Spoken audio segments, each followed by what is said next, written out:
Je suis né en l'an 1800, héritier d'une belle fortune, doué en outre de facultés remarquables, incité par nature au travail, recherchant la considération des plus sages et des meilleurs d'entre mes contemporains.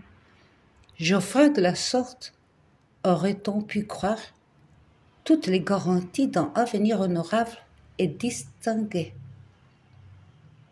Et de fait, le pire de mes défauts était cette vive propension à la joie qui fait le bonheur de beaucoup, mais que je trouvais difficile de concilier avec mon désir impérieux de porter la tête haute et de révertir en public une mine plus grave que le commun des mortels.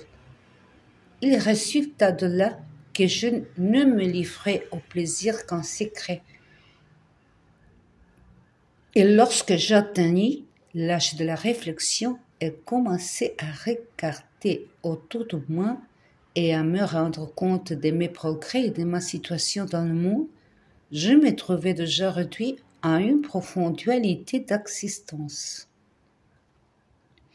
Plus d'un homme aurait tourné en plaisanterie les licences dont je me rendais coupable, mais des hauteurs idéales que je m'étais assignées, je les considérais et les dissimulais avec un sentiment de honte presque maladif.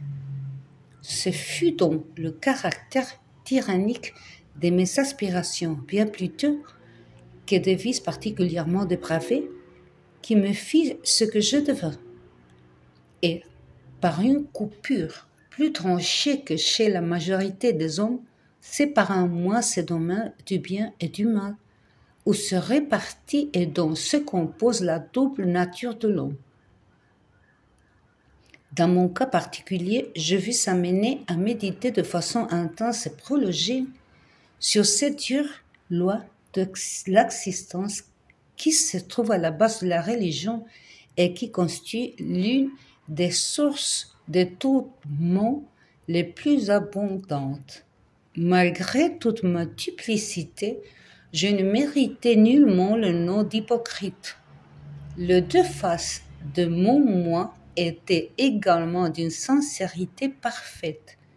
Je n'étais pas plus moi-même quand je rejetais la contrainte et me plongeais dans l'avise, que lorsque je travaillais au grand jour à acquérir le savoir qui soulage les peines et les maux. Nous avons lu un petit morceau de